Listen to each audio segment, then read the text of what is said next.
तो एक बार फिर आज रॉबर्ट वाड्रा तकरीबन 11 बजे ईडी के दफ्तर पहुंचे। उनसे करीब पौने 12 बजे पूछताछ शुरू हुई। खास बात ये रही कि प्रियंका गांधी भी ईडी दफ्तर के वेटिंग रूम में उनके लिए बैठी रहीं। आज करीब 2 घंटे की पूछताछ के बाद रॉबर्ट वाड्रा ईडी दफ्तर से निकल गए। लंच के बाद वो फिर से 1 घंटे में ईडी दफ्तर वापस पहुंचेंगे।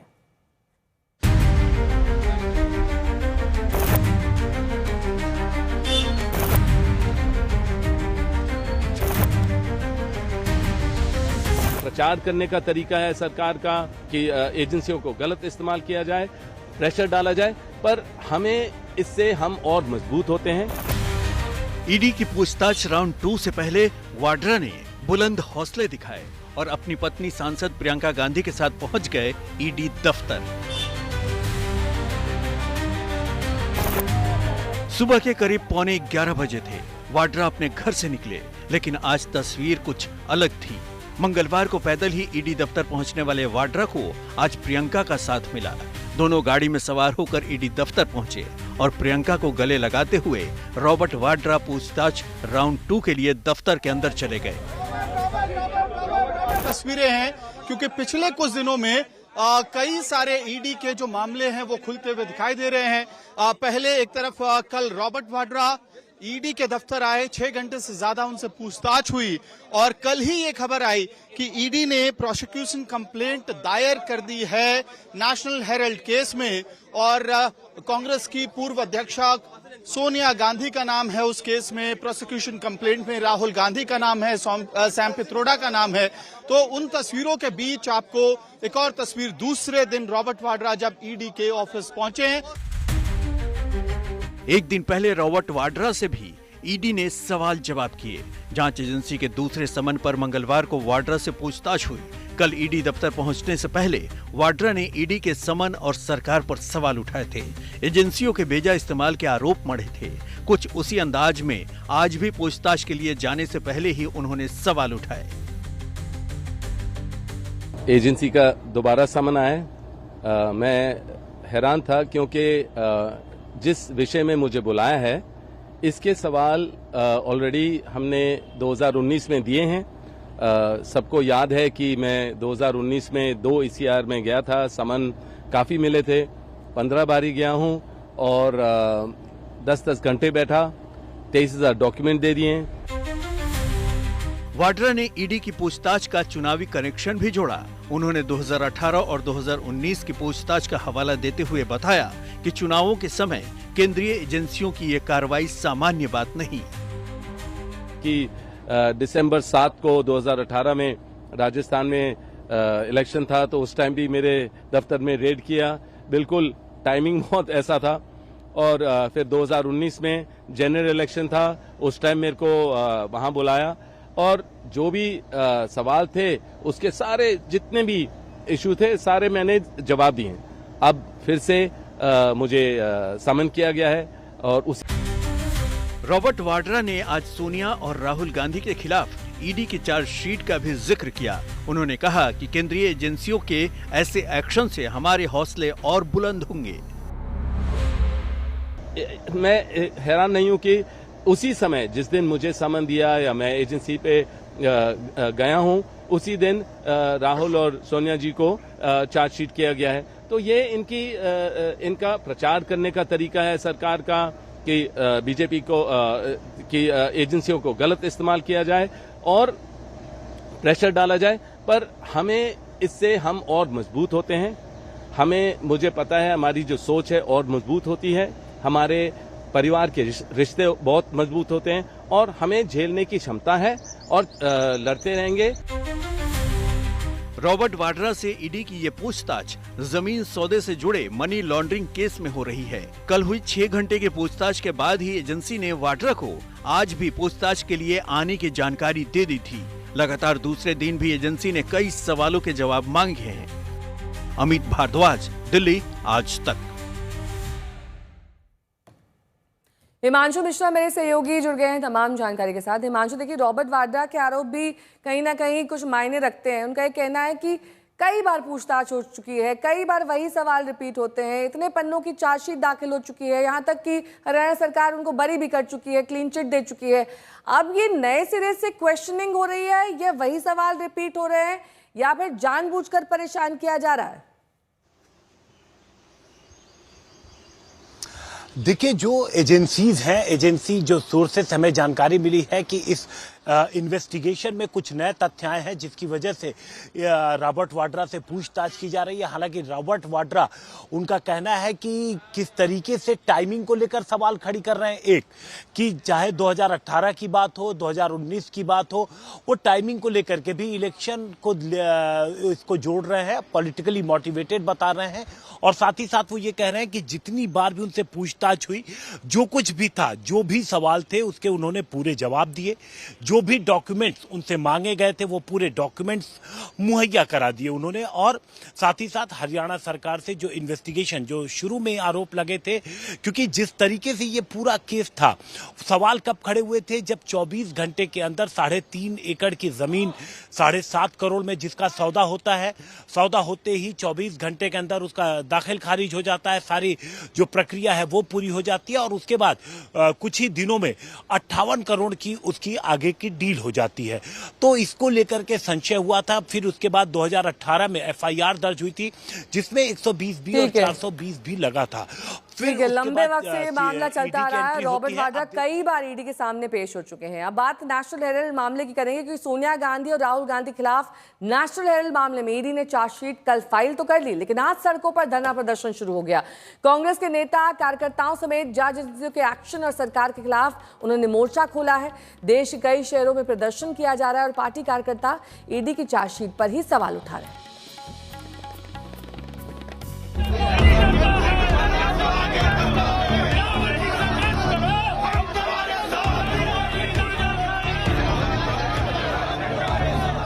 ये कांग्रेस का ऐलान जंग है। सरकार के खिलाफ पार्टी कार्यकर्ताओं ने मोर्चा खोल दिया। सीधे सरकार को चैलेंज किया जा रहा है।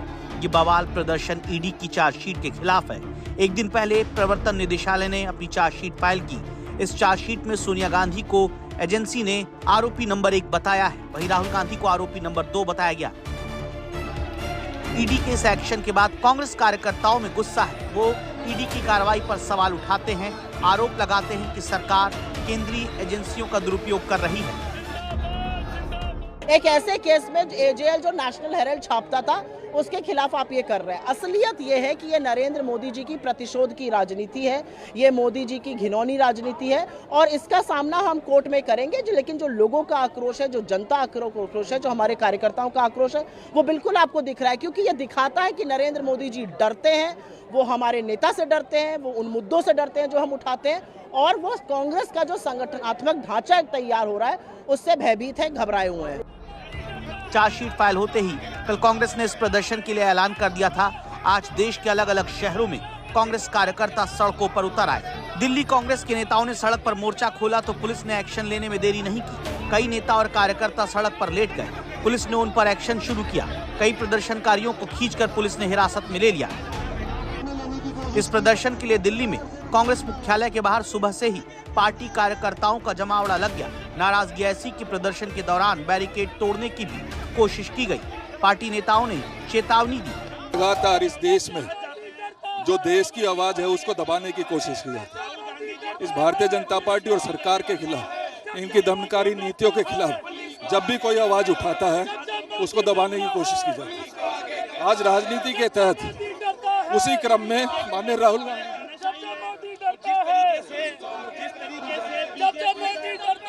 राहुल गांधी जी और सोनिया जी के खिलाफ चार्जशीट दायर की गई। मैं स्पष्ट कर देना चाहता हूं, ये कांग्रेसी वाली ना कभी डरे थे, ना डरे हैं और ना कभी डरे।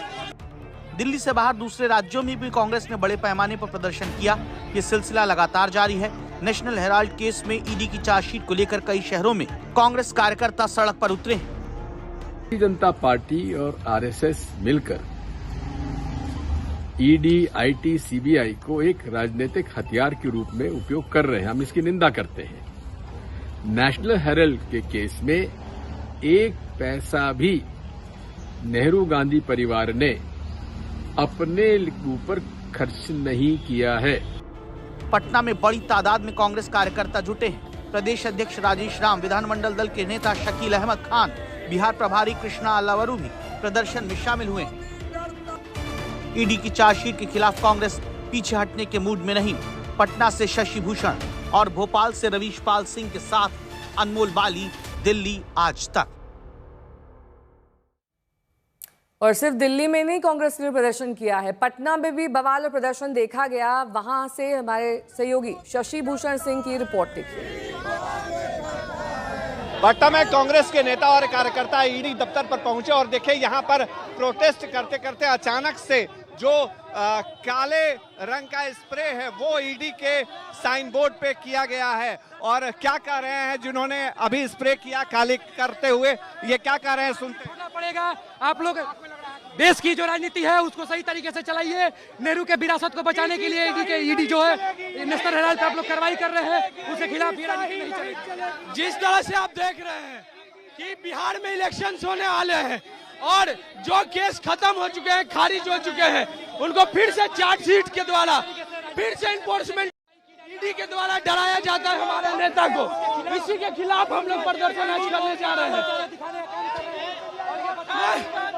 के कार्यकर्ताओं ने ये स्प्रे किया काले रंग का और पूरी कालिक जो है वो लगाई है ईडी के बोर्ड पे। और ये पटना का ईडी ऑफिस है जहां इस वक्त अफरा तफरी की स्थिति है, क्योंकि सोनिया गांधी और राहुल गांधी दोनों के खिलाफ नेशनल हेराल्ड मामले में एक तरफ चार्जशीट दायर की गई है, दूसरी तरफ रॉबर्ट वाड्रा से दूसरे दिन ईडी पूछताछ कर रही है। आरोप सीधा और वही पुराना है कि बीजेपी की केंद्र की सरकार जो है वो केंद्रीय एजेंसियों का दुरुपयोग कर रही है।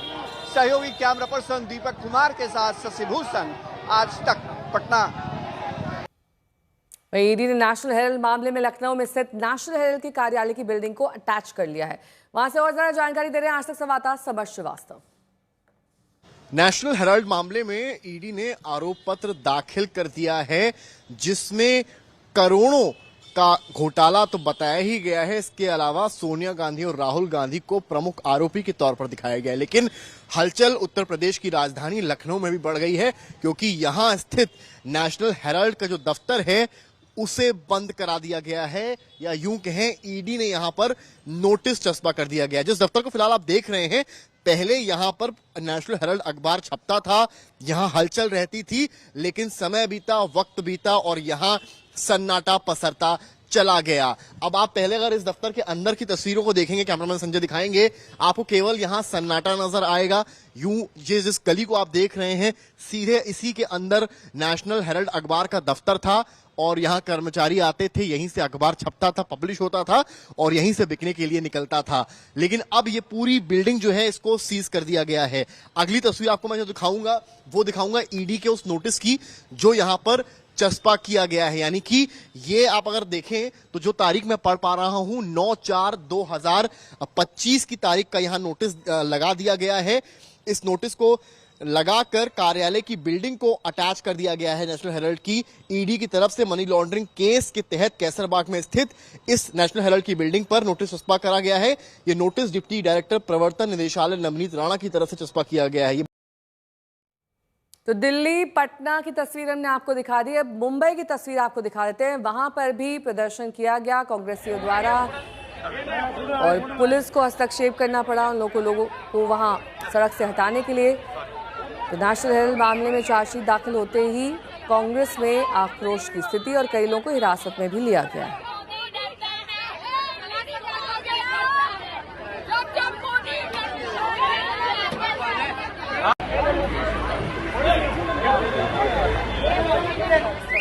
वहीं बीजेपी ने ईडी की चार्जशीट के बाद सोनिया और राहुल गांधी पर सवाल उठाए हैं। पार्टी नेता रविशंकर प्रसाद ने कहा कि ये भ्रष्टाचार का गांधी मॉडल ऑफ डेवलपमेंट है। एक बात है, कॉमर्स में इस परिवार का जवाब नहीं है। 50 लाख में 90 करोड़ की संपत्ति प्राप्त कर लेना, 90 करोड़ राइट ऑफ कर देना और हजारों करोड़ की संपत्ति का मालिकाना हक प्राप्त कर लेना। और दूसरे एक सदस्य जो मेंबर हैं 3 करोड़ में जमीन खरीदते हैं हरियाणा में और कमर्शियल यूज हो जाता है और 58 करोड़ रुपए में बेच देते हैं। तो ये तो इस देश को सीखना चाहिए कि ये जो गांधी मॉडल ऑफ डेवलपमेंट है, इसलिए मैं इसको गांधी मॉडल ऑफ डेवलपमेंट कह रहा हूं। गांधी जी नहीं, Gandhi model of development. Be very clear about it. क्या सवाल पूछते हैं ये लोग, परिवार के लोग? भ्रष्टाचार का इनका पूरा आचरण, शेयर की हेराफेरी करो, संपत्ति बनाओ, और ये सारी संपत्ति सरकार के द्वारा दी हुई थी। क्या भोपाल, क्या पटना, क्या लखनऊ। वहीं सोनिया गांधी और राहुल गांधी पर ईडी की चार्जशीट को लेकर अखिलेश ने कहा कि इस जांच एजेंसी की जरूरत ही नहीं। ईडी एक्शन के बहाने अखिलेश ने निशाना साधा है केंद्र सरकार पर। उन्होंने कहा है कि ईडी को अब खत्म कर देना चाहिए, इस जांच एजेंसी की जरूरत नहीं रह गई है। पार्टी ज्वाइन कर रहे हैं। हेजार्ड से ज्यादा ईडी पे कहना है। कांग्रेस ने ईडी बनाई थी और आज ईडी की वजह से ही उन्हें भी परेशानी का सामना करना पड़ा। एक बहुत बड़े जर्नलिस्ट से मेरी जब बातचीत हुई तो मैंने यही कहा था कि बहुत सारे इकोनॉमिक ऑफेंसेस को देखने के लिए संस्थाएं हैं, इनकम टैक्स डिपार्टमेंट है, और भी ऑफेंसेस देखने के लिए संस्थाएं हैं। ईडी की जरूरत क्या है? ईडी जैसे विभाग को समाप्त कर देना चाहिए।